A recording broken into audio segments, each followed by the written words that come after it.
Dans les leçons précédentes, nous avons appris que le but du jeu d'échecs est de capturer le roi de l'adversaire, de le mettre en échec et mat.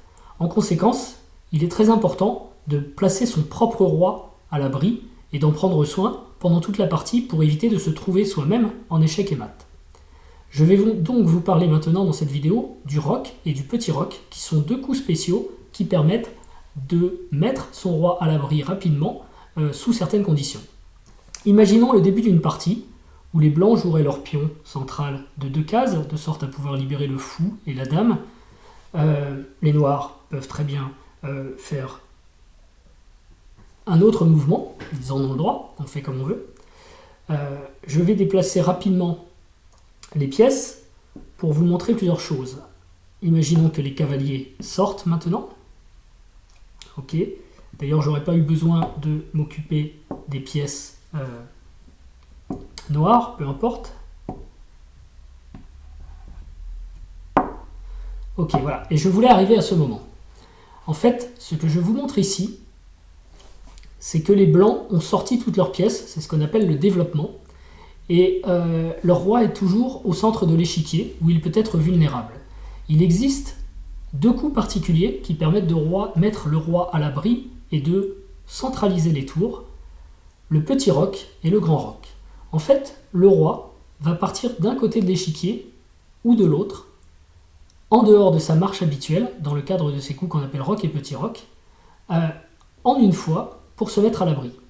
Il va bouger, non pas d'une case comme il le fait habituellement, mais de 2 cases. Par exemple, 2 cases sur sa droite, et la tour va venir se placer juste derrière lui. Ce coup spécial s'appelle le petit roc. Si je reviens et que je le reproduis, le roi bouge de 2 cases, et la tour vient se placer derrière lui. Ça, c'est le petit roc.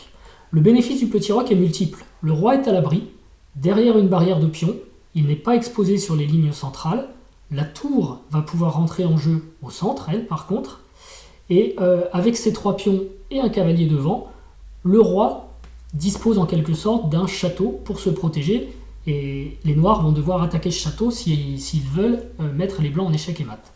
L'autre coup,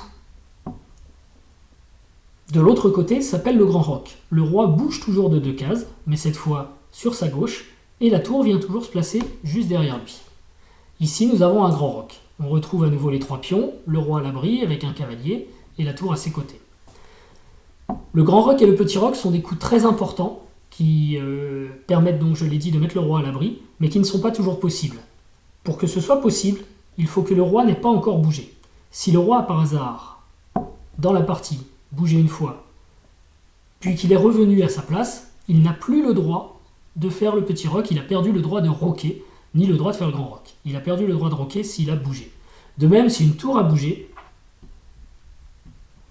le petit roc ne sera plus possible ici, ou si cette tour a bougé, même si elle revient sur sa case d'origine, le grand roc n'est plus possible. Donc il faut qu'aucune des pièces concernées par le roc que l'on veut faire, petit roc ou grand roc, n'ait pas encore bougé pendant la partie. Il y a une autre règle aussi, c'est l'échec. Le roi blanc, ne doit pas être en échec au moment où il souhaite roquer. Là, par exemple, le fou attaque le roi. C'est un échec. Il faut parer l'échec, on n'a pas le droit de roquer.